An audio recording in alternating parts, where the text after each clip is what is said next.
गुरुर्ब्रह्मा गुरुर्विष्णु गुरुर्देवो महेश्वरा गुरुर्साक्षात् परब्रह्म तस्मै श्री गुरवे नमः। तस्मै श्री गुरवे नमः। ओम शांति शांति।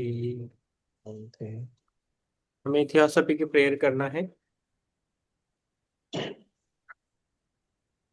ओ hidden life O O hidden eternal, vibrant in vibrant vibrant, every atom. Every every O hidden light O O eternal, shining in shining shining in every creature. Every creature. O hidden love O O hidden eternal, love embracing sing sing all in all all in in oneness. Oneness. oneness.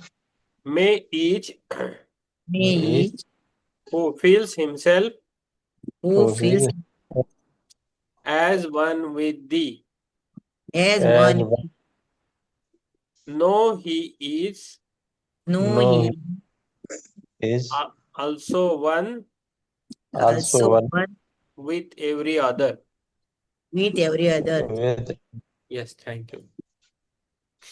Thank you.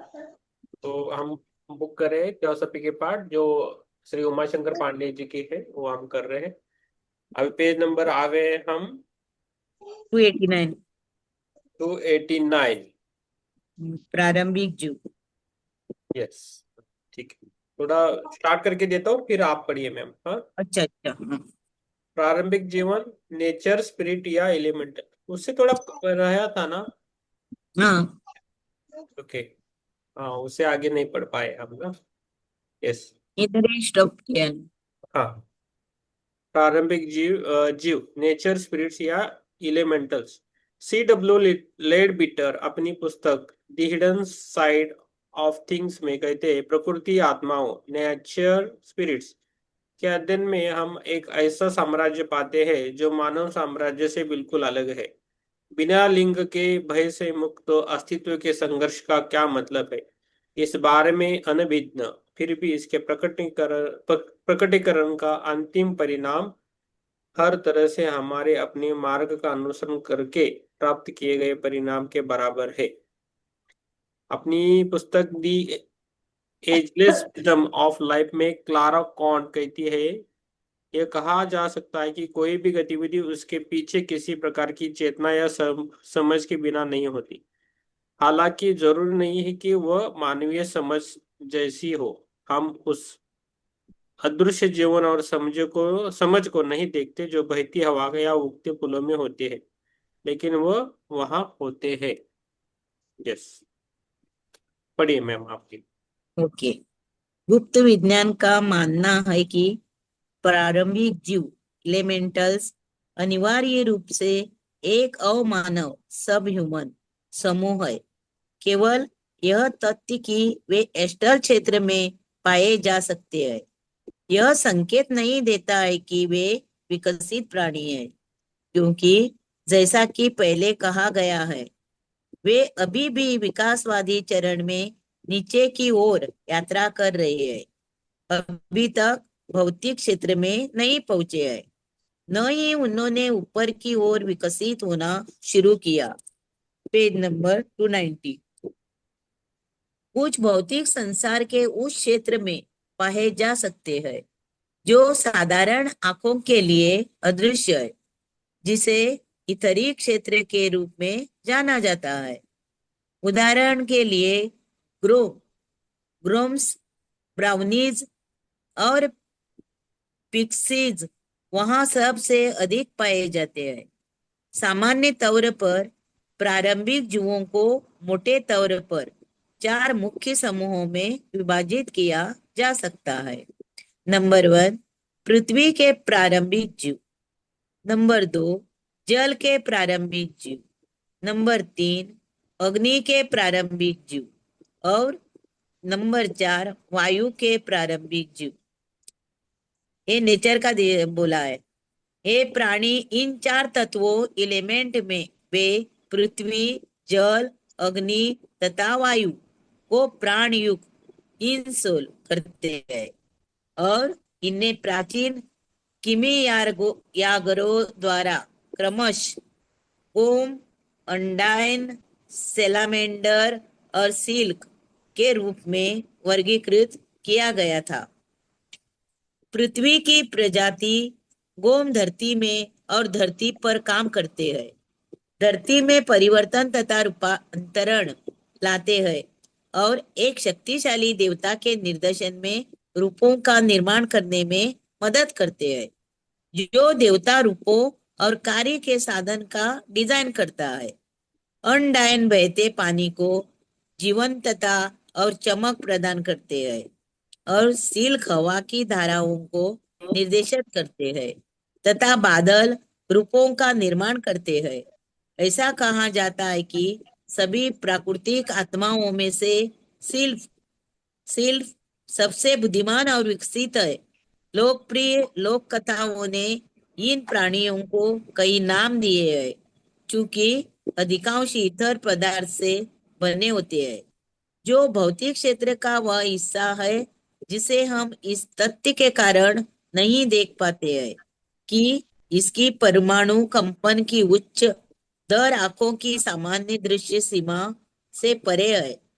वे क्षेत्र के सघन भाग, जिस भाग को हम देख सकते हैं, के काफी करीब है। यही कारण है कि उन्हें कभी कभी कुछ लोगों द्वारा देखा गया है, विशेष रूप से ग्रामीण लोगों द्वारा, जिनकी जीवन शैली शहरी लोगों की तुलना में सरल और इसलिए शुद्ध है। उन प्राणियों के साथ संपर्क संभव बनाती है जो आमतौर पर प्राकृतिक वातावरण में पाए जाते हैं और शहरी जीवन की हलचल से दूर होते हैं। Page number 291। इस प्रकार अनेक लोक कथाओं की उत्पत्ति हुई, जिनमें परियों, लेप्रेचून, एल्व्स, पिक्सी, ब्राउनीज, पेरिस, जीन्स, ट्रॉल सेंटर्स, फ्रांस, हिम्स, गोब्लिन्स आदि का उल्लेख है। विभिन्न नामों से इस बात की पुष्टि होती है कि ग्रह पर प्रकृति आत्माओं, नेचर स्पिरिट या प्रारंभिक जीवों की कितनी विशाल विविधता विद्यमान है। इस तथ्य को देखते हुए कि उनकी चेतना की स्थिति मनुष्यों को तुलना में सीमित है, प्रकृति आत्माएं सहज वृत्ति इंस्टिंक्ट्स से अपना काम करती है, ठीक वैसे ही जैसे चींटियां और मधुमक्खियां अपनी सुव्यवस्थित गतिविधियों में काम करती है। उन्हें न तो थकान से और न ही वनस्पति, पशु और मानव शरीर में निहित भोजन की आवश्यकता से असुविधा होती है। जिस पदार्थ यानी ईथर से उनके शरीर बने हैं, उसे ऐसे पोषण की आवश्यकता नहीं है। उनकी जीवन शक्ति उनके शरीर द्वारा ईथर पदार्थ के लगभग निरंतर अवशोषण द्वारा बनाए रखी जाती है। सौर ऊर्जा से आवेशित ईथर कण अंदर खींचे जाते हैं, जबकि क्षीण हो चुके कण बाहर निकाल दिए जाते हैं। उनके पास भौतिक शरीर की तरह आयु बढ़ने की प्रक्रिया नहीं होती है और उनका शरीर बढ़ती आयु के बदलाव का कोई प्रतीति नहीं देता है। इस बस इतर से रूप धारण करता हुआ प्रतीत होता है। अपने पूरे जीवन में लगभग एक ही जैसा रूप बना रखता है। हमें बताया गया है कि वे मनुष्य की तुलना में 3 गुना अधिक लंबा जीवन जीते हैं और उनकी मृत्यु उस ऊर्जा की कमी के परिणाम स्वरूप होती है जो उन्हें जीवित रखती है तथा साथ ही इसे इकट्ठा करने और इसे नवीन कृत्य करने की एक प्रकार की अनिच्छा के कारण होती है। जब ऐसा होता है तो वे अपनी समूह जीवात्मा ग्रुप सोल में विलीन हो जाते हैं, जिसमें वे यदि पर्याप्त रूप से विकसित हो चुके होते तो एक निश्चित मात्रा में उनका सचेत अस्तित्व होता है। इससे पहले कि चक्रीय नियम समूह जीवात्मा पर एक बार फिर से कार्य करता है और उसमें अलगाव की आवश्यकता को जगाता है। Page number 292। इसके परिणाम स्वरूप एक दबाव होता है जो ऊर्जा के प्रवाह को एक बार फिर से बाहर की ओर मोड़ देता है, और वह इच्छा लचकदार एस्ट्रल और इतरिक पदार्थ पर कार्य करते हुए समान प्रकार के शरीर को रूप देगा, जो पिछले जीवन में प्राप्त विकास की अभिव्यक्ति के लिए उपयुक्त है। C.W. लेडबिटर के शब्दों में, वास्तव में उनका पूरा जीवन एक सरल, हर्षमय, गैर जिम्मेदार तरह का अस्तित्व प्रतीत होता है, जैसे कि प्रसन्न बच्चों का एक समूह असाधारण रूप से अनुकूल भौतिक परिवेश में रह सकता है। प्रकृति आत्माओं के बीच कोई सेक्स नहीं है, कोई बीमारी नहीं है, और अस्तित्व के लिए कोई संघर्ष नहीं है। इसलिए वे मानव पीड़ा के इन सब से उपजाऊ कारणों से मुक्त है। उनके पास गहरा स्नेह है और वे घनिष्ठ और स्नायी मित्रता बनाने में सक्षम है, जिससे उन्हें गहरा और कभी न खत्म होने वाला हर्ष मिलता है। इनमें ईर्ष्या और क्रोध संभव है, लेकिन प्रकृति के सभी कार्यों में अत्यधिक खुशी, जो उनकी सबसे प्रमुख विशेषता है, के सामने ऐसे भाव शीघ्र ही मिट जाते प्रतीत होते हैं।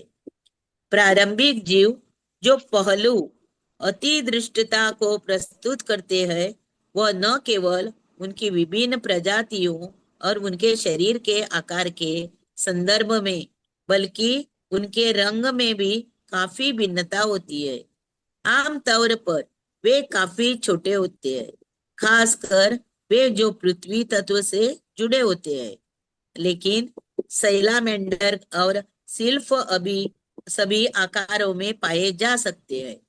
एक बड़े जंगल की आग 30 या उससे अधिक फीट के सैलामेंडर आकर्षित करेगी, लेकिन मोमबत्ती की जलने में वे काफी छोटे पाए जा सकते हैं।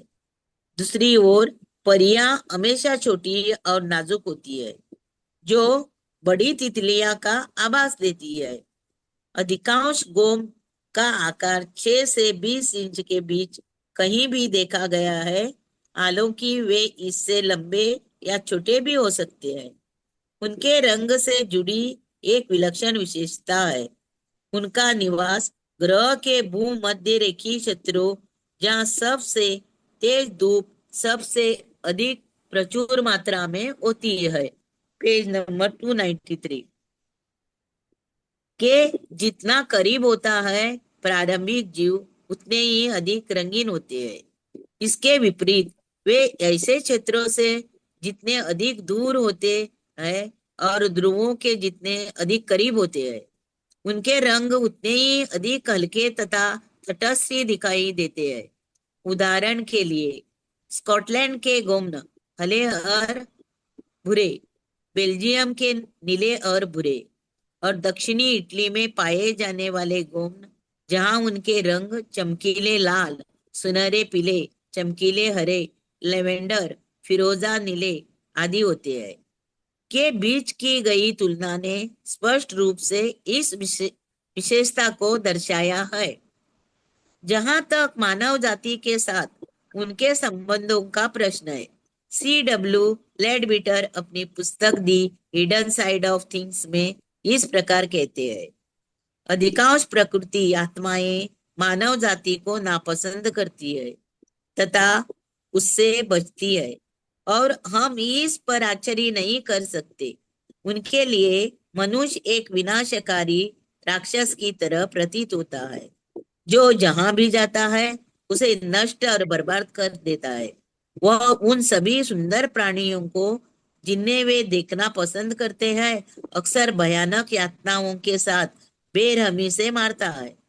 वह पेड़ों को काटता है, घास को रौंदता है, वह फूल को तोड़ता है और उन्हें मरने के लिए लापरवाही से एक तरफ फेंक देता है। वह प्रकृति के सभी सुंदर वन्य जीवन को अपनी भयानक ईंट और गारे से प्रतिस्थापित कर देता है तथा फूलों की सुगंध को अपने रसायनों के दुर्गंध युक्त वाष्प और अपने कारखानों के सभी प्रदूषणकारी धुएं से प्रतिस्थापित कर देता है। क्या हम इसे अजीब मान सकते हैं कि परियां हमसे भयभीत होकर दूर भागती है, जैसे हम एक जहरीले सरीसृप रिप्टाइल से दूर भागते हैं।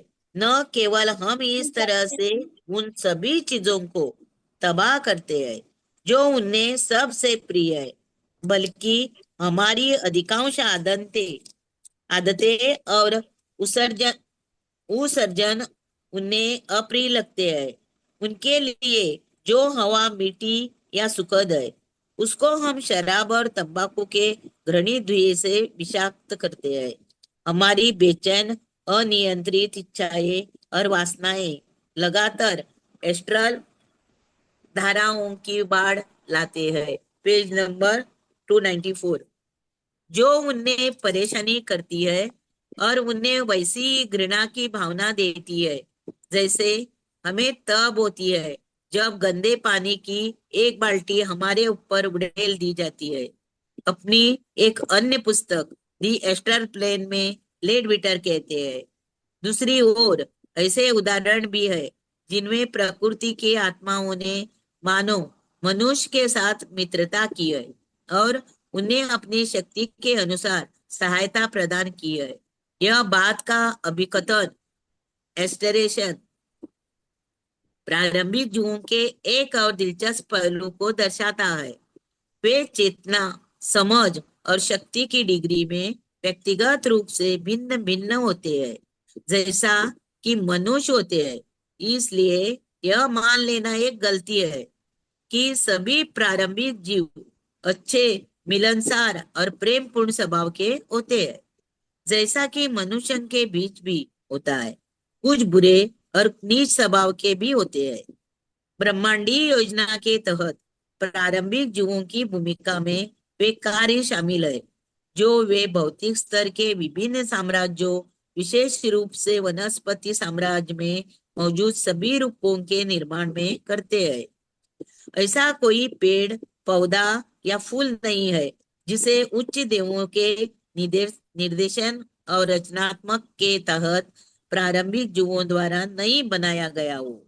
इसलिए हमारे ग्रह की विशाल पुष्प विविधता न केवल उन पर काम करने वाले प्रारंभिक जीवों की महान विविधता को प्रमाणित करती है, बल्कि देवों की अधिक संख्या को भी प्रमाणित करती है, क्योंकि प्रत्येक फूल प्रजाति का उसके निर्माता और डिजाइनर के रूप में उसका स्वयं का देव होता है। एच.पी. बालावस्की ने अपने एक लेख राजा योगा और ओकुलस की पुस्तक में प्रकाशित लेख एलिमेंटल में भारत को सार्वभौमिक सभ्यता का उद्गम स्थल बताते हुए लिखती है।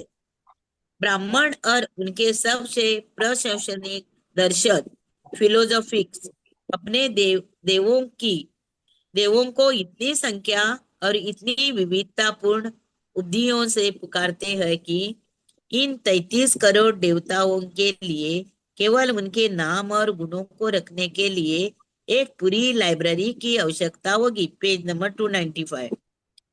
फिलहाल हम देव समूह में से केवल 2 नाम चुनेंगे।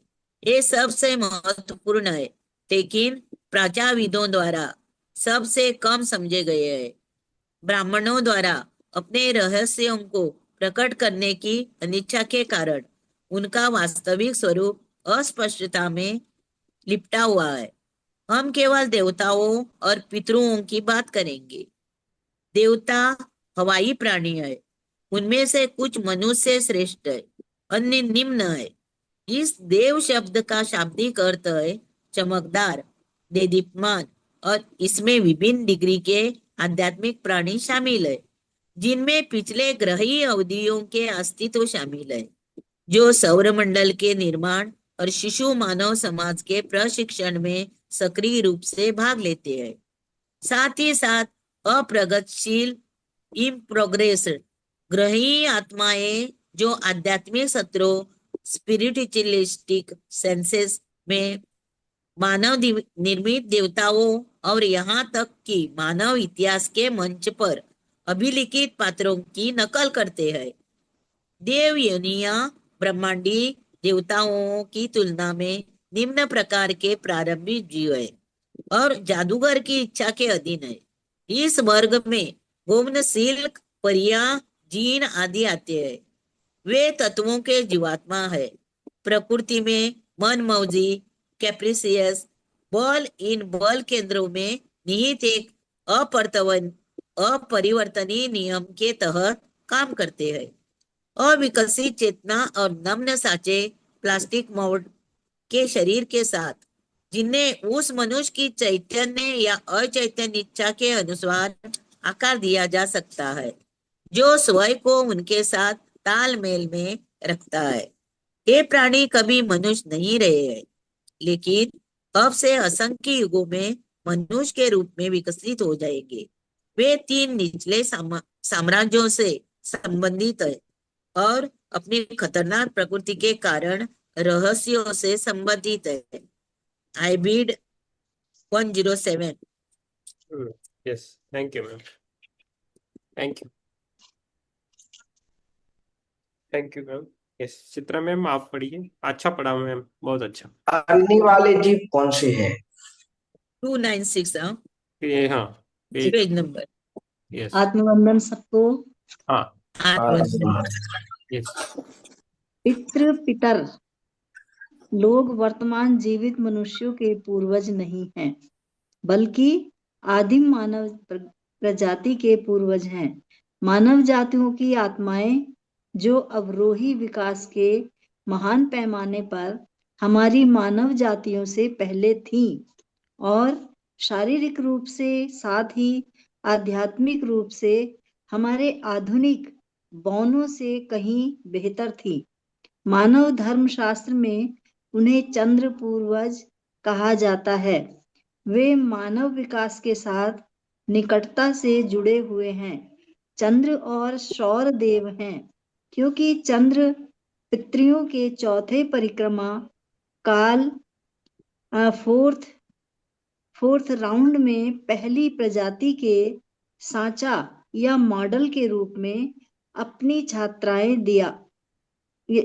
छायाएं दिया, जबकि सौर पितरियों या पितरों के मानव जाति को समझ प्रदान किया। इतना ही नहीं, बल्कि ये चंद्रदेव पहले परिक्रमा काल में पृथ्वी श्रृंखला के सभी साम्राज्यों में से गुजरे और दूसरे और तीसरे परिक्रमा काल के दौरान मानव तत्व का नेतृत्व और प्रतिनिधित्व किए हैं। भारतीय फकीर, जादूगर आदि कुछ विशेष प्रारंभिक जीवों की सहायता के विभिन्न करतब दिखाते हैं। इन प्रारंभिक जीवों के नाम भी उनके व्यवसायों या उन चालों को इंगित करते हैं जिनके लिए प्रत्येक किस्म सबसे उपयुक्त है। मदन एक साम्राज्य नाम जो दूर प्रारंभिक जीवों को इंगित करता है, आधा पशु आधा राक्षस, क्योंकि मदन का अर्थ है जो गाय जैसा दिखता है। वह दुर्भाग्यपूर्ण जादूगरों का मित्र है और मनुष्यों तथा मवेशियों को अचानक बीमार करके और उनकी मृत्यु करके उन जादूगरों में बदला लेने के बुरे उद्देश्यों को पूरा करने में उनकी मदद करता है। सुदाल, मदन या कब्रिस्तान के राक्षस अपराध और हत्या करने वाले स्थानों के पास, कब्रगाहों और फांसी की जगहों के पास प्रसन्न होते हैं। वह सभी अग्नि घटनाओं में जादूगर की मदद करते हैं तथा साथ ही कुट्टी सत्तन छोटे बाजीगरों की भी लोग कहते हैं कि सुदाल आधा अग्नि आधा जब राक्षस है, क्योंकि जल राक्षस है, आधा सुदाल और आधा अग्नि और आधा जल राक्षस है, क्योंकि उसे शिव से कोई भी रूप धारण करने एक चीज को दूसरी चीज में बदलने की अनुमति मिली थी, और जब वह अग्नि में नहीं होता है तो वह जल में होता है। वह लोगों को वह देखने के लिए जो वह नहीं देखते हैं अंधा कर देता है। शत्रु मदन नहीं, शूल मदन एक दूसरा शरारती भूत भट्टी दानव है जो मिट्टी के बर्तन बनाने और पकाने में कुशल है। यदि तुम उससे मित्रता रखते हो तो वह तुम्हें चोट नहीं देगा, किंतु उन्हें शोक देता है जो उनका क्रोध झेलते हैं। उसे प्रशंसा तथा चापलूसी पसंद है, और क्योंकि आम तौर पर वह भूमिगत रहता है, बाजीगर एक बीज से एक पेड़ को 1/4 घंटे में उगाने और उसके फल को पकाने के लिए उसकी मदद लेता है। कुमिल मदन एक एंडाइन है। वह पानी का एक प्रारंभिक जीव है और उसके नाम का अर्थ है बुलबुले की तरह उड़ना। वह वर्षा करा सकता है और उन लोगों को भविष्य और वर्तमान दिखा सकता है जो जल विज्ञान या पानी से भविष्यवाणी का सहारा लेंगे। पुरुथु मदन सभी में सबसे शक्तिशाली कुश्ती दानव है। वह इन कर्तव्यों में मदद करता है जहां शारीरिक बल की आवश्यकता होती है, जैसे कि उत्तोलन, इविटेशन या जंगली लेविटेशन। वश में करना। अभिनयकर्ता को जमीन से ऊपर रखकर उसकी सहायता करता है, या पशुपालन द्वारा मंत्र बोलने से पहले ही जंगली जानवर पर काबू पा लेता है। इस प्रकार प्रत्येक भौतिक अभिव्यक्ति का संचालन करने के लिए अपने स्वयं के प्रारंभिक जीवों का वर्ग होता है। इसके अलावा भारत में पिशाच, ग्रोम, दानव और वैम्पायर की जातियों के दैत्य हैं। गंधर्व, अच्छे दैत्य, दिव्य देवदूत, गायक और असुर तथा नाग, टाइटैनिक आत्माएं और ड्रैगन या सर्प सिर वाली आत्माएं हैं। मानव भ्रूण और आरंभिक जीवन के शरीर के बीच आवश्यक अंतर यह है कि भ्रूण भविष्य का मनुष्य 4 महान साम्राज्यों में से प्रत्येक का एक अंश अपने अंदर रखता है, अर्थात अग्नि, वायु, पृथ्वी और जल, जबकि प्रारंभिक जीव में ऐसे साम्राज्यों में से केवल एक का अंश होता है।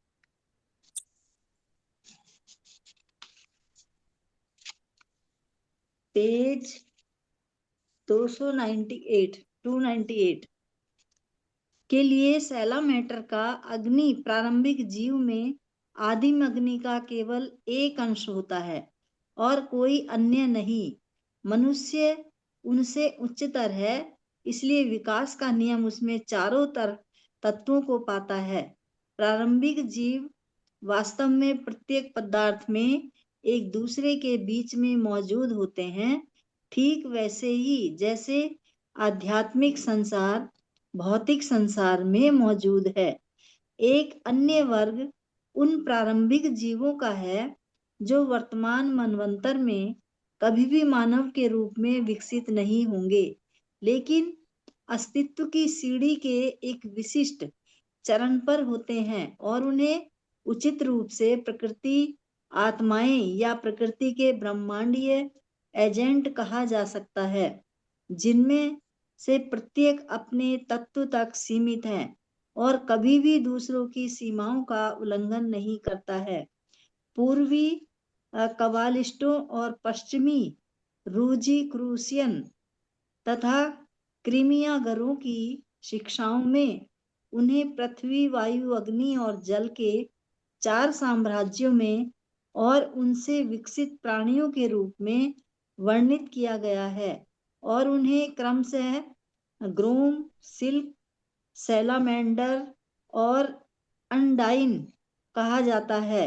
प्रकृति के बल ये या तो सामान्य नियम के दास एजेंटों के रूप में प्रभाव संचालित करेंगे या उन्हें शुद्ध या अशुद्ध शरीर विहीन जीवात्माओं द्वारा तथा जादू और टोना के जीवित माहिरों द्वारा वांछित अभूतपूर्व परिणाम उत्पन्न करने के लिए प्रयुक्त किया जा सकता है।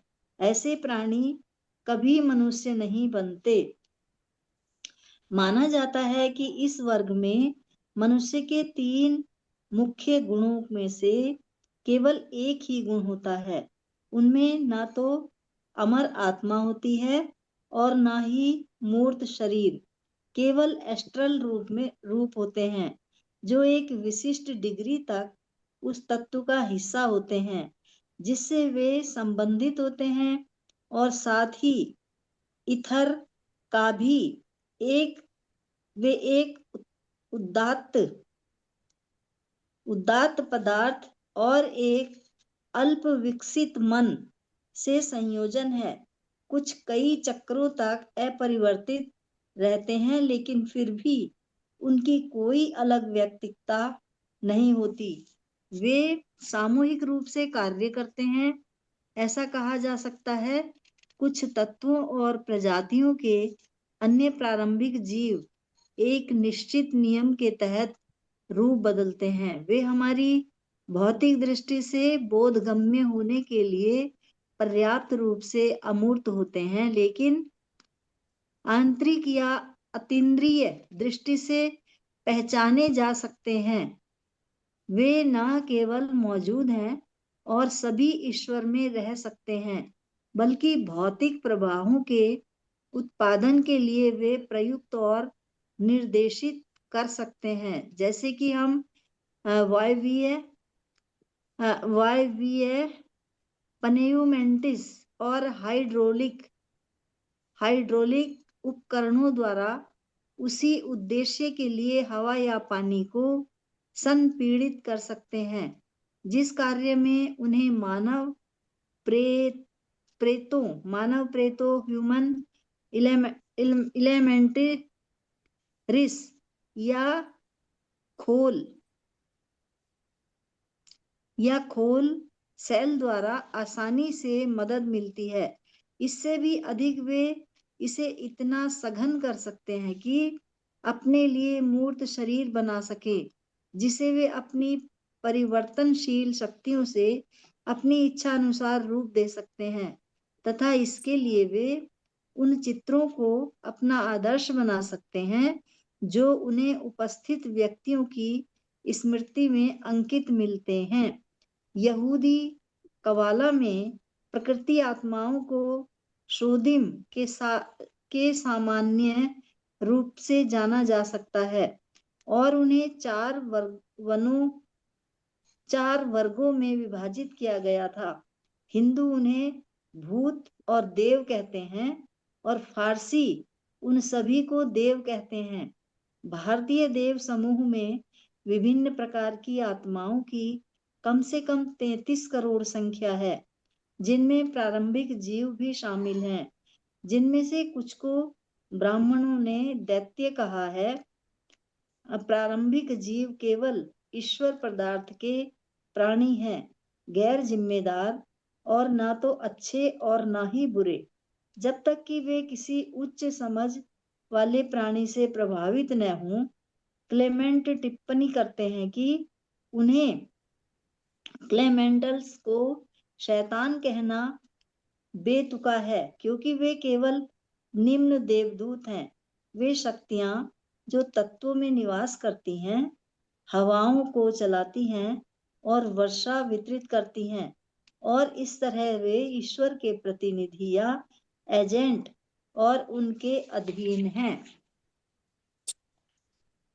द्वितीय काल में इस संसार में 3 डिग्री के प्रारंभिक जीव या मूल साम्राज्य विकसित होते हैं, जो ब्रह्मा की गतिविधि के प्राथमिक काल के दौरान 3 प्राकृतिक रचनाओं में विपरीत क्रय में होते हैं। प्रारंभिक काल में विष्णु पुराण भाग 1 अध्याय 5 के शब्दों में पहली रचना महत की थी, दूसरी तन्मात्राओं मूलभूत तत्वों की थी और तीसरी इंद्रिय का की थी।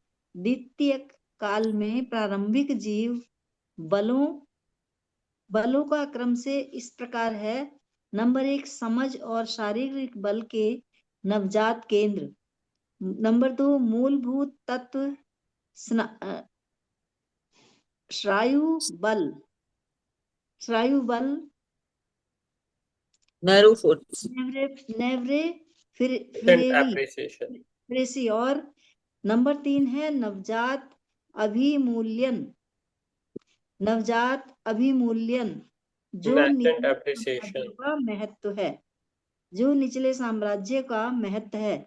विशेष रूप से प्रारंभिक जीवों के तीसरे क्रम में विकसित, इनके बाद खनिजों का वस्तुनिष्ठ साम्राज्य आता है, जिसमें वह अभिमूल्यन पूरी तरह से अव्यक्त होता है, जो केवल पौधों में ही पुनः विकसित होता है। मैम हो गया, अग्नि। मैम हो गया। Thank you. थैंक यू, आराम कीजिए। अभी सुनिए, अब एक ही पेज पढ़ेंगे, 1 डेढ़ पेज है। हाँ, पढ़ो क्या? नहीं नहीं, पढ़ता हूँ, आपसे नहीं होगा। आप पढ़ते हैं, पढ़ो। हाँ। अग्नि, वायु, जल, पृथ्वी केवल दृश्यमान वस्त्र थे, जीवित करने वाले अदृश्य जीवात्माओं या आत्माओं के प्रतीक थे। ब्रह्मांडीय देवता जिनकी पूजा अज्ञानी लोग करते थे और समझदार लोग सहज समान जनक मान्यता देते थे। सार नौमेनल तत्वों के गठित फिनोमिनल उपविभागों को और प्रारंभिक जीवों द्वारा जीवित किया गया था, जिन्हें तथाकथित निम्न श्रेणी के प्रकृति आत्माएं नेचर स्पिरिट्स कहा जाता है। आईबीड 461। सूर्य के चारों ओर उपग्रहों की सेना की तरह जिनी की असंख्य मंडलियां हैं। वे आंधी, तूफान, अग्नि और भूकंपों के माध्यम से देवताओं यानी कर्म की इच्छा को पूरा करते हैं। उसी तरह अकाल और युद्धों के द्वारा अधर्मशीलता इम्पियरिटी की सजा के लिए भी उसके आदेश के तहत जिन देवों की मंडली है या बल्कि मंडलियां है, क्योंकि वे कई और विविध है और उनकी संख्या सितारों के बराबर है। हर सितारे के अपने जिन देव होते हैं, स्वभाव से अच्छे और बुरे या उनके संचालन से, क्योंकि संचालन की जिन का देव का सार है। संचालन ही जिन देव का सार है। ये सभी जिन देव सांसारिक मामलों की अध्यक्षता करते हैं। देवता या ध्यानी भी न केवल जिन देव भी निर्देशित बल है, वे राज्यों और व्यक्तियों की संरचना को हिलाते और उखाड़ फेंकते हैं। वे हमारी जीवात्माओं पर अपनी छाप छोड़ते हैं। वे हमारी स्नायु, हमारी मज्जा, हमारे शिरों और धमनियों तथा हमारे मस्तिष्क पदार्थ सत्व के मौजूद है। जिस क्षण हम में से प्रत्येक को जीवन और अस्तित्व प्राप्त होता है, उसे जन्मों की अध्यक्षता करने वाले जिन देव प्रारंभिक जीवों या एलिमेंटल द्वारा अपने कार्य भार में लिया जाता है और जिन्हें एस्ट्रल शक्तियों अतिमानवीय एस्ट्रल आत्माओं के नीचे वर्गीकृत किया जाता है। इसका अर्थ यह है कि चूंकि मनुष्य सभी महान तत्वों से बना है, अग्नि, वायु, जल, पृथ्वी और आकाश, इन तत्वों से संबंधित प्रारंभिक जीव अपने सहसार पोइसंस के कारण मनुष्य की और आकर्षित होते हैं। वह तत्व जो किसी निश्चित संरचना में प्रबल होता है, वह जीवन भर शासक तत्व बना रहेगा। उदाहरण के लिए, यदि किसी मनुष्य में पार्थिव गोम के तत्व पृथ्वी तत्व की अधिकता है, तो ग्रोम उसे धातुओं, धन और संपत्ति को संग्रह करने की वृत्ति की ओर ले जाएंगे। जो मनुष्य ज्ञान से प्रकाशित है, वे संख्या में कम है और जिन देव या प्रारंभिक जीव उनसे दूर रहते हैं, क्योंकि ईश्वर की एक भी किरण की उपस्थिति में न तो जिन देव और न ही देवताओं की कोई शक्ति ऐसे ज्ञानी मनुष्य पर प्रभाव डाल सकती है। लेकिन अन्य सभी मनुष्य, उसके जीवात्मा और शरीर दोनों उस जिन देवों द्वारा निर्देशित होते हैं जिनसे वे जुड़े रहते हैं और जिनके कार्यों को वे प्रभावित करते हैं। जिन देव सांसारिक चीजों पर नियंत्रण रखते हैं और हमारे शरीर उन्हें उपकरणों के रूप में सेवा प्रदान करते हैं। आईबीड 294-295। Page number 202। अग्नि के प्रारंभिक जीव सर्वोच्च है।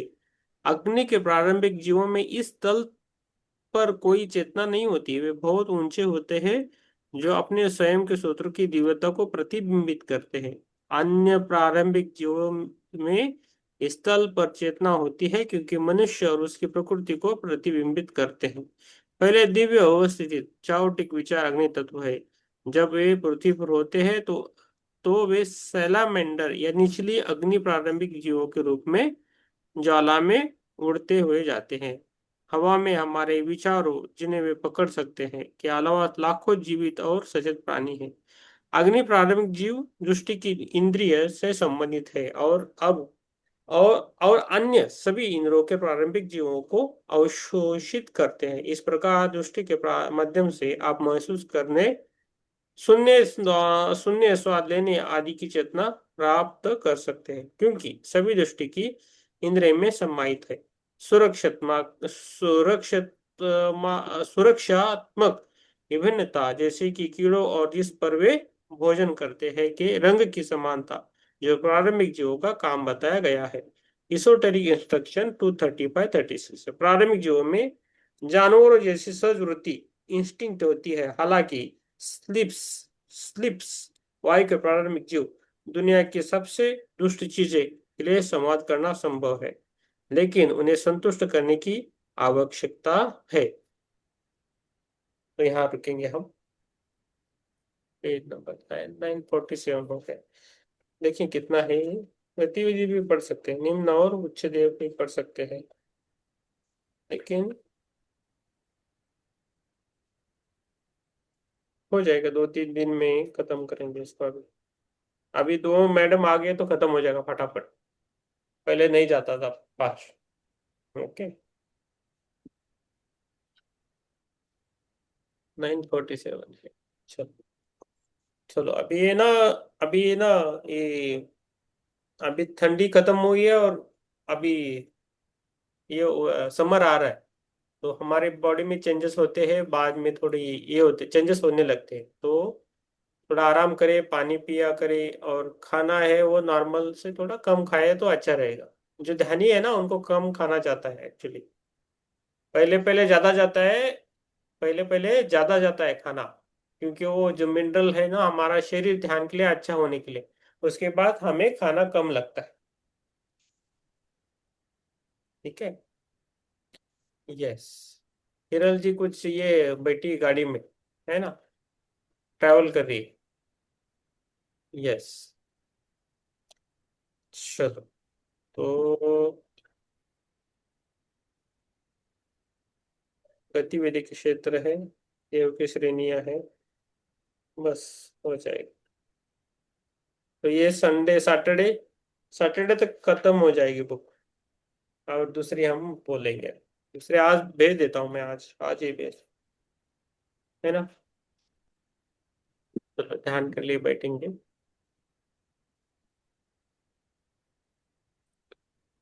ध्यान करना है हमें, पानी पीना है तो पी सकते हैं।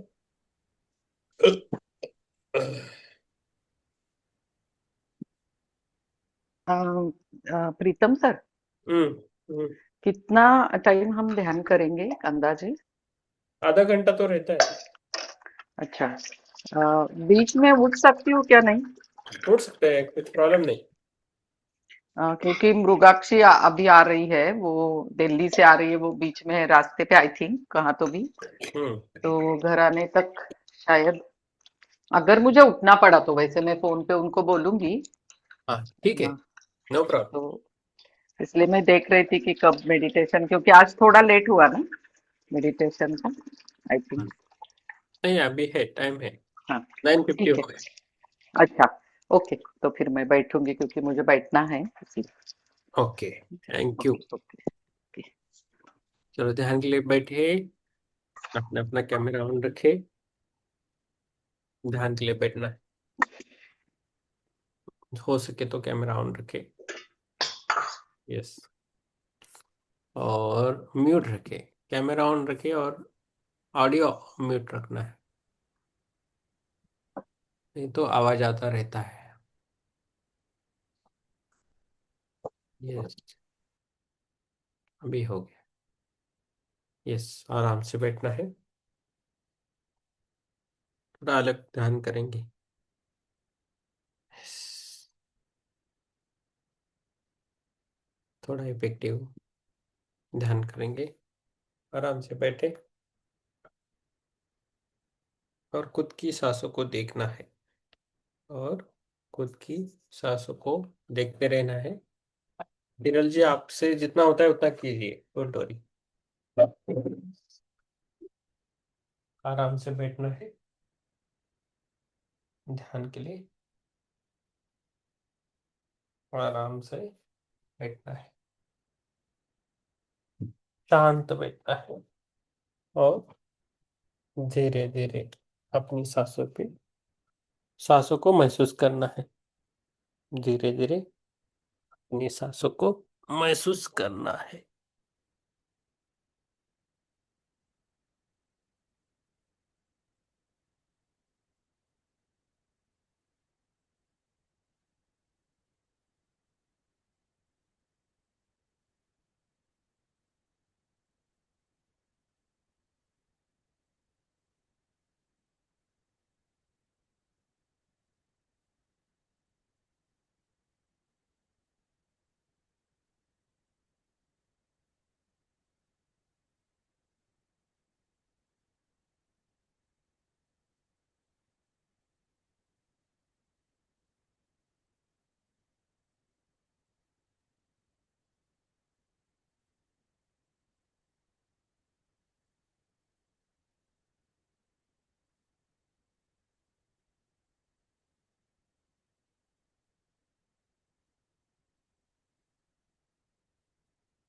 पूरा ध्यान हमारा अपनी सांसों पे होना चाहिए।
आराम से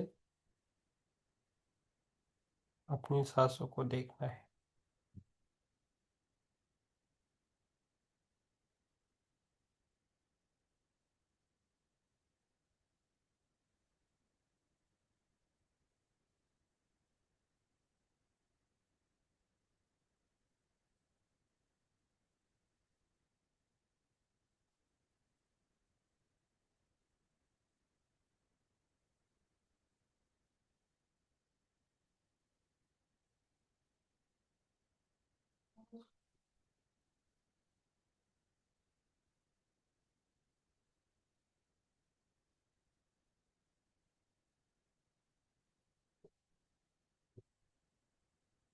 पूरा ध्यान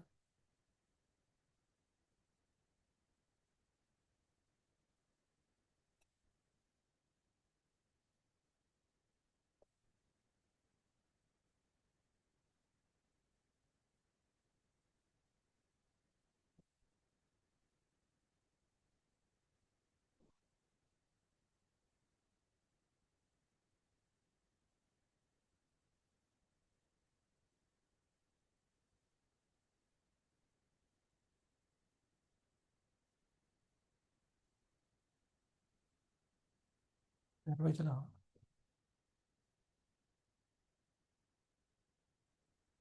अपनी सांसों पे रखना है, धीरे धीरे हमारी नाक पे रखना है, शांत स्थान पे, और सीधे बैठना है। सीधा बैठ सकते हैं, लेट सकते हैं, कुछ प्रॉब्लम नहीं। रीढ़ सीधी रखनी है और नाक से गहरी सांसों को लेना है। सांस को लेना है और छोड़ देना है।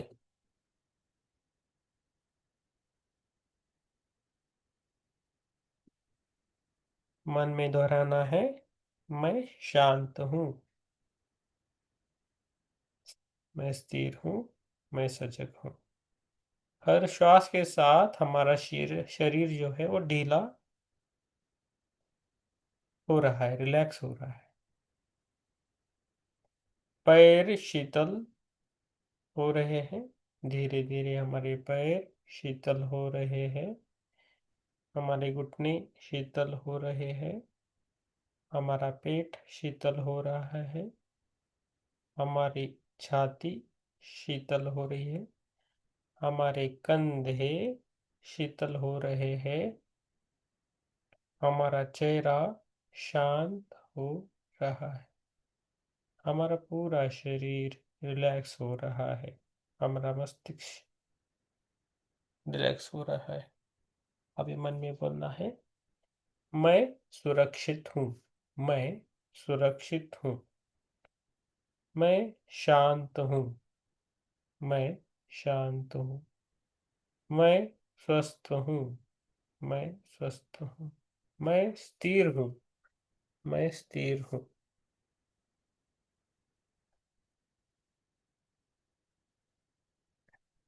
अब क्या आज अपने हृदय को, हार्ट के लिए ध्यान करना है और उसको कृतज्ञता व्यक्त करना। हमारा पूरा जो ध्यान है वो हमारी छाती पर लेके आना है,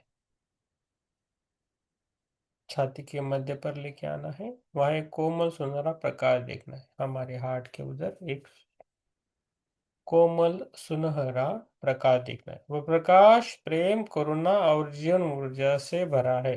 वो प्रकाश प्रेम, करुणा और जीवन ऊर्जा से भरा है। श्वास लेते समय प्रकाश फैलता है। वो जो प्रकाश है वो धीरे धीरे फैल रहा है।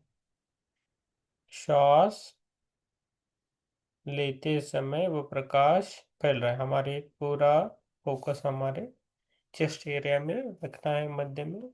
उधर हमारा एक कोमल सा सुनहरा प्रकाश है। श्वास लेते समय प्रकाश फैलता है, श्वास छोड़ते समय पूरे शरीर में फैल जाता है। श्वास छोड़ते समय वो पूरे शरीर में फैल जाता है। श्वास लेते हैं तब वो समय वो प्रकाश फैल रहा है, और ज्यादा कब होता है? श्वास छोड़ते समय पूरे शरीर पे फैल जाता है। अभी प्रेरणा करना, अफर्मेशन करना है हमें। मेरा हृदय स्वस्थ है और शक्तिशाली है। मेरा हृदय स्वस्थ और शक्तिशाली है। मेरा हृदय स्वस्थ और शक्तिशाली है। मेरा हृदय प्रेम और दया से भरा है। मेरा हृदय प्रेम और दया से भरा है। मेरे भीतर साहस और संतुलन है। मेरे भीतर साहस और संतुलन है। मेरे भीतर साहस और संतुलन है।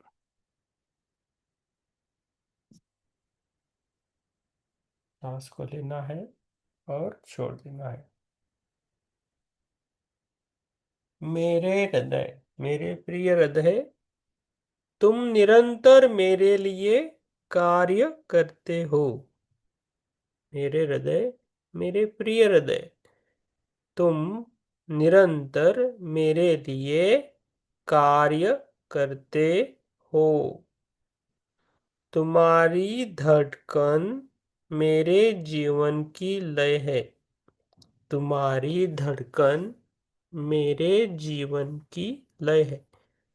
तुम्हारा बहुत धन्यवाद। तुम्हारा धन्यवाद हे हृदय, तुम्हारा मन से धन्यवाद।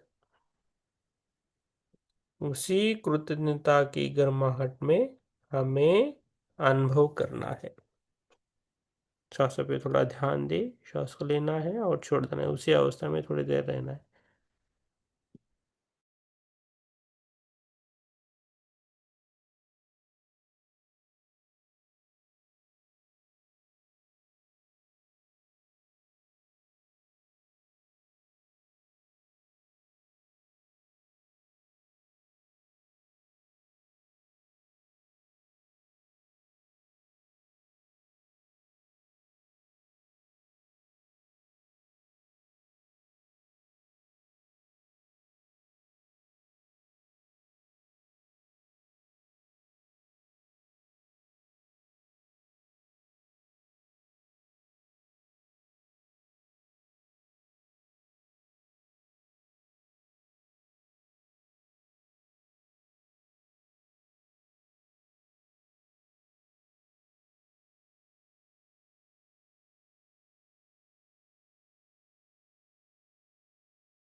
सांसों पे ध्यान देना है।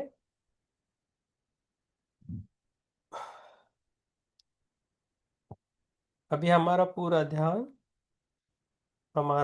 अभी पूरा ध्यान हमारे भौं के बीच, मीन्स हमारा कपाल है ना, उसके बीच, भौं के बीच केंद्र पर लाए।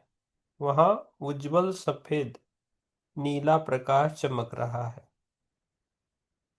जहां हम गंध लगाते हैं, कुमकुम लगाते हैं उसके भौं के बीच लेके आना है और वहां उज्जवल सफेद नीला प्रकाश चमक रहा है, ऐसा हमें महसूस करना है। ये प्रकाश बुद्धि, विवेक और सही निर्णय का प्रतीक है। वो प्रकाश बुद्धि, विवेक और सही निर्णय का प्रतीक है। हर श्वास के साथ ये और उज्जवल हो रहा है, जो प्रकाश और उज्जवल हो रहा है।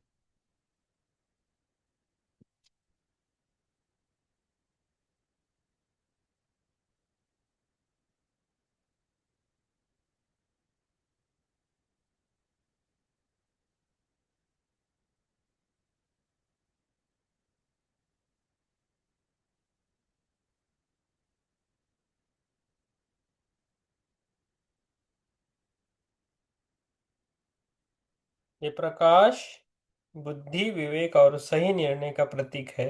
हर श्वास के साथ ये और उज्जवल हो रहा है। अभी हमें मन ही मन बोलना है। मेरा मन स्पष्ट और केंद्रित है। मेरा मन स्पष्ट और केंद्रित है। मेरा मन स्पष्ट और केंद्रित है।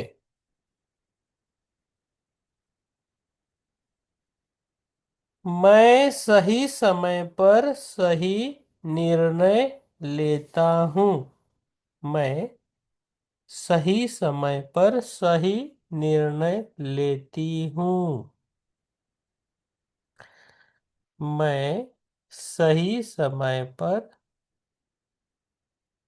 सही निर्णय लेती हूँ। मैं सही समय पर सही निर्णय लेता हूँ।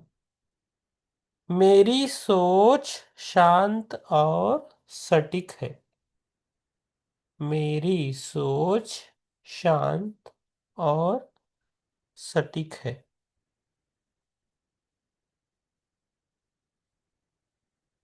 तुरंत इतना व्यक्त करना है। मेरी ये प्रिय मस्तिष्क है, मेरे प्रिय मस्तिष्क, तुम मुझे समझ, दिशा और ज्ञान देते हो।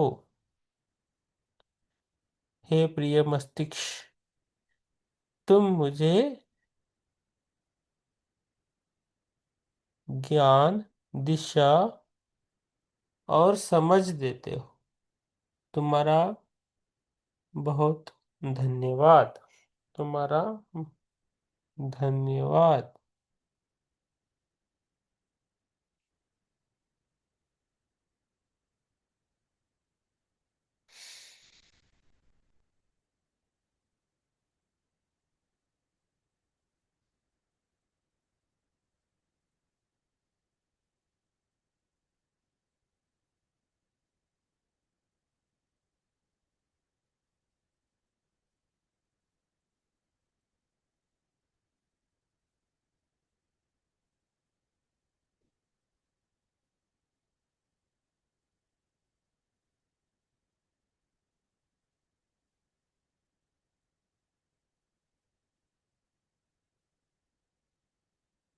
अभी हमारा हृदय और मस्तिष्क जो है उसका संतुलन करना है, संवाद संतुलन। कल्पना करें हृदय से एक सुनहरी किरण ऊपर मस्तिष्क तक जा रही है। कल्पना करना है, वो पूरा ध्यान दें, जो मैं बोल रहा हूँ उस पर पूरा ध्यान दें और उसी तरह ध्यान कीजिए, बहुत अच्छा है। कल्पना करें कि हृदय से एक सुनहरी किरण ऊपर मस्तिष्क तक जा रही है। मस्तिष्क से एक नीली किरण नीचे हृदय तक आ रही है। कल्पना करें हृदय से एक सुनहरी किरण ऊपर मस्तिष्क तक जा रही है और मस्तिष्क से एक नीली किरण नीचे हृदय तक जा रही है।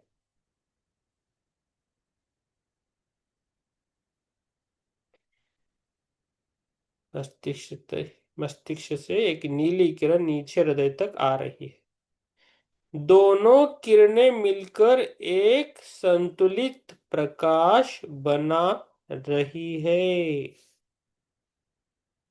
दोनों किरणें मिलकर एक संतुलित प्रकाश बना रही है।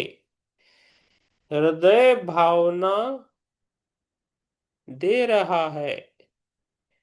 हृदय भावना दे रहा है और मस्तिष्क दिशा दे रहा है। और मस्तिष्क दिशा दे रहा है। मन में दोहराए, मेरा हृदय और मस्तिष्क सामंजस्य में है। मेरा हृदय और मस्तिष्क सामंजस्य में है। मेरा हृदय और मस्तिष्क सामंजस्य में है। मेरी भावनाओं में संतुलित और निर्णय में स्पष्ट हूँ। मैं भावनाओं में संतुलित और निर्णयों में स्पष्ट हूँ। मैं मेरी भावनाओं में संतुलित और निर्णयों में स्पष्ट हूँ। मैं सही समय पर सही कार्य करता हूँ। मैं सही समय पर सही कार्य करती हूँ। मैं सही समय पर सही काम करती हूँ। मैं सही समय पर सही काम करता हूँ। श्वास को लेना है और छोड़ देना है। 3 बार करना है।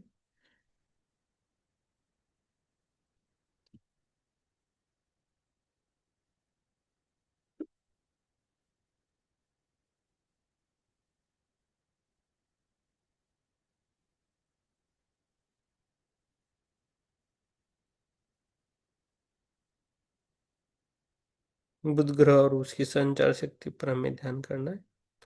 आकाश में एक चमकीला हरा सफेद ग्रह देखे। आकाश में एक चमकीला हरा सफेद ग्रह देखे, बुध ग्रह। यह बुद्धि, वाणी और संचार का प्रतीक है। जो बुध ग्रह है वो हमारी बुद्धि, वाणी और संचार का प्रतीक है। उस ग्रह से प्रकाश किरण आपके गले में प्रवेश कर रही है। उस ग्रह से प्रकाश किरण निकलकर आपके गले में प्रवेश कर रही है। गला, आवाज और शब्द शुद्ध और स्पष्ट हो रहे हैं। मेरा गला, मेरी आवाज और मेरे शब्द शुद्ध और स्पष्ट हो रहे हैं। अभी मन ही मन में बोलना है। मेरे शब्द शांत, स्पष्ट और प्रभावी है। मेरे शब्द शांत, स्पष्ट और प्रभावी है। मेरे शब्द शांत, स्पष्ट और प्रभावी है। मैं सही शब्द सही समय पर बोलती हूँ। मैं सही शब्द सही समय पर बोलता हूँ। मैं सही शब्द सही समय पर बोलती हूँ।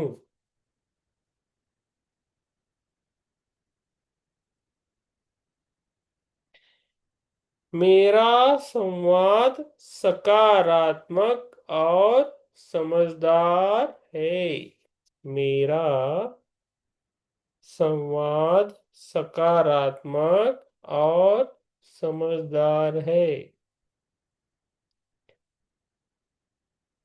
सांस को लेना है और छोड़ देना है। हे बुध ग्रह, मेरी वाणी और बुद्धि को सशक्त बनाने के लिए धन्यवाद। हे बुध ग्रह, मेरी वाणी और बुद्धि को सशक्त बनाने के लिए धन्यवाद। श्वास को लेना है और छोड़ना है। ऐसा 3 बार करना है।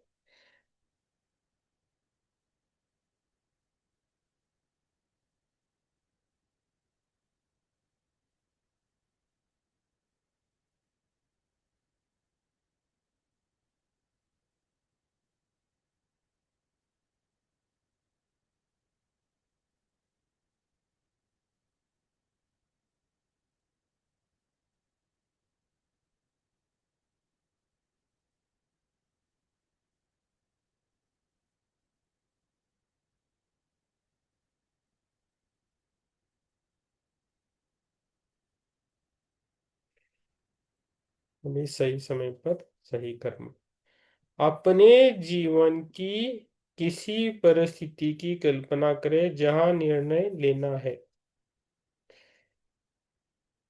अपने जीवन की किसी परिस्थिति की कल्पना करें जहां निर्णय लेना है। हृदय शांत है। उस टाइम मेरा हृदय शांत है, मस्तिष्क स्पष्ट है, शब्द संतुलित है। हृदय शांत है, मस्तिष्क स्पष्ट है, शब्द संतुलित है। आप सही निर्णय लेते हैं और सही समय पर सही कार्य करते हैं। आप सही निर्णय लेते हैं और सही समय पर सही कार्य करते हैं। और मन में दोहराना है, मैं संतुलित निर्णय करती हूँ। मैं संतुलित निर्णय करता हूँ।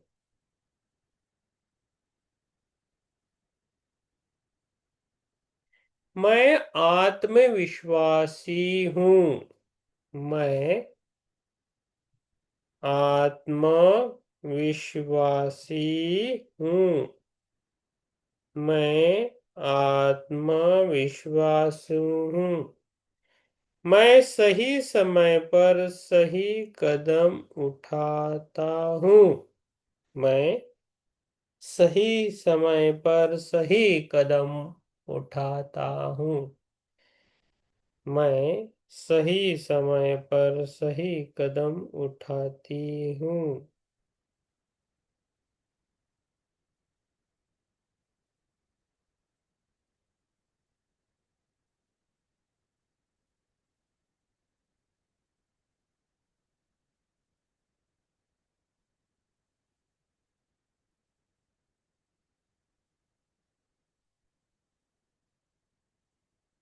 अंत में हमें बोलना है, मेरा हृदय, मेरा मस्तिष्क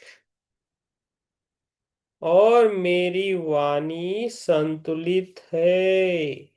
मेरा हृदय, मेरा मस्तिष्क और मेरी वाणी संतुलित है।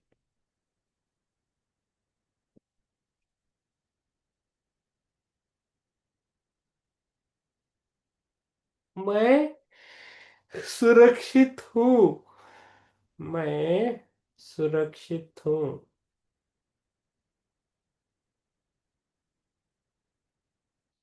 मैं शांत हूँ।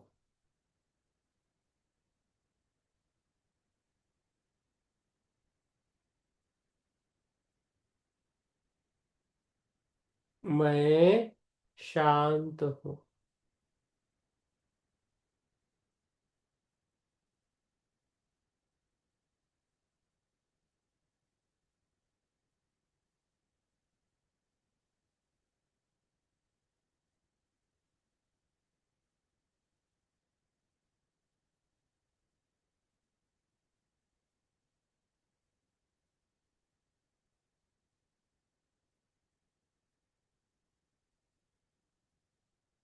मैं जागरूक हूँ।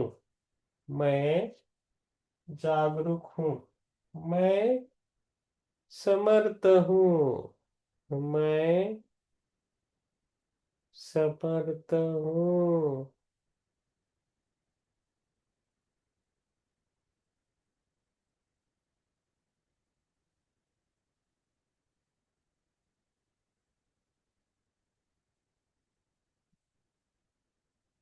मैं सुरक्षित हूँ। मैं सुरक्षित हूँ।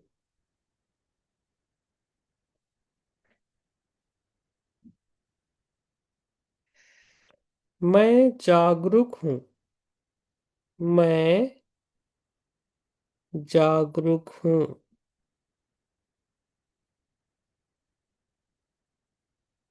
श्वास को लेना है और छोड़ देना है।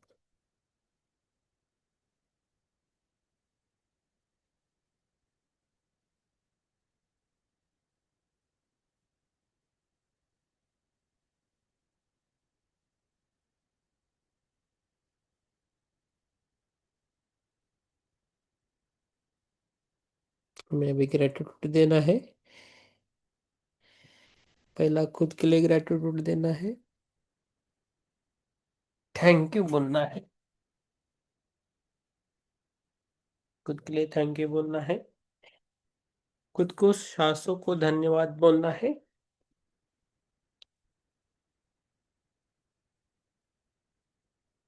अपने माता पिता को धन्यवाद देना है। बुध ग्रह को धन्यवाद देना है। हमारे पूरे जो भी जीवन बीता है उसके लिए धन्यवाद देना है। अपने कर्मों को धन्यवाद देना है। पूरे यूनिवर्स को धन्यवाद देना है। पूरे रिश्तेदारों को धन्यवाद देना है। सभी को धन्यवाद देना है। और धीरे धीरे अपनी पैरों की उंगलियों को हिलाना है हल्का से।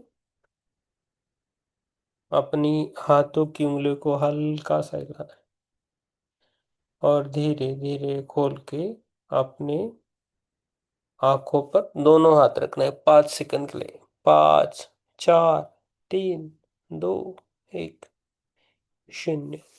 अपने चेहरे को सहलाते हुए धीरे धीरे अपनी आंखों को अपनी हाथों में खोलना है मुस्कुराते हुए। आप सभी को thank you so much. Thank you so much universe. Thank you सभी को एक ध्यान देने का हमें मौका मिला। Thank you so much. Yes. बहुत बहुत धन्यवाद। Thank you ma'am. अच्छा ध्यान रहा। और जब मस्तिष्क पर भौं के बीच में मैं देख रही थी तो मुझे एक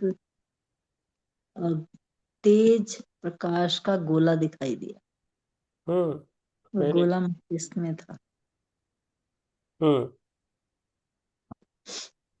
ये बहुत इंपॉर्टेंट है हमारा मस्तिष्क और हृदय से संतुलन पाना।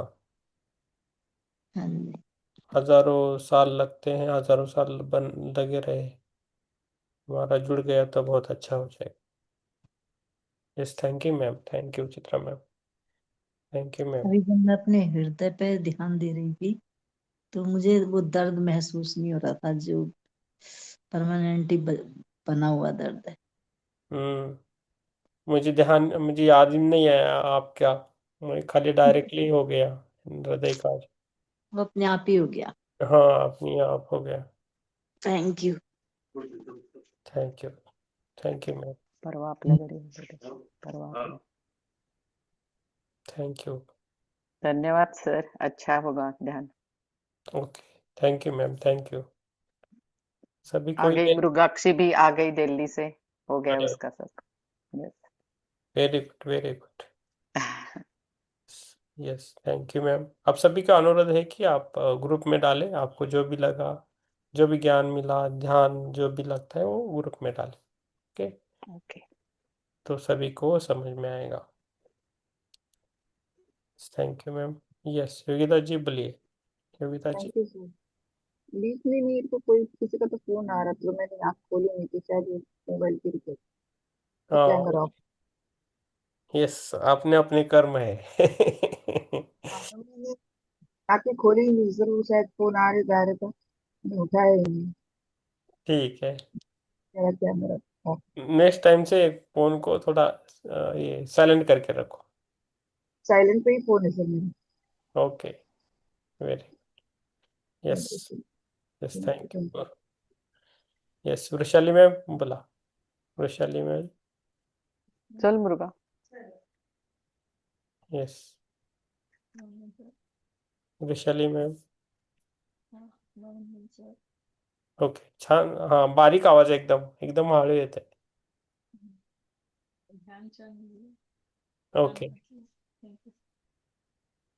ठीक है, ठीक है, ठीक है मैडम, ठीक है, यस, और क्या उसका बोलना है? यस, ज्योति मैम, विवेक और ज्योति मैम नहीं बोल रहे, कैमरा के सामने भी नहीं आ रहे, तबीयत ठीक है ना?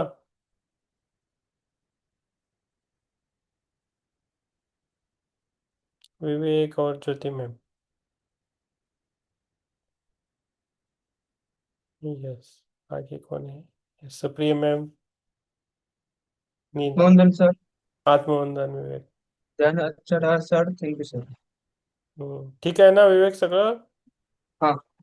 ओके, थैंक यू, यस, भी कौन बचा है? यस, बहादुर जी, हिरल जी है, किरण जी, किरण जी के बाद हिरल जी। सर ध्यान अच्छा था, अच्छा लगा। पर ये सब है ना इतना, ये इधर जैसे बहुत हीट लग रही है, पता नहीं क्यों, हम्म इतनी साइड से ऊपर से यहाँ तक हम्म बहुत सारी हीट लग रही है। अच्छा है ना, गोलियां कम हो जाएंगी ऐसा लगने लगा था। अच्छी बात है। और मम्मी पापा का कैसा हो गया था? ध्यान के तो अच्छा अच्छा। यस, थैंक यू, धन्यवाद मैम दोनों को भी। Thank you. यस, और राम प्रसाद जी, प्रभाकर जी, सुप्रिया जी अभी भी वो ध्यान में है।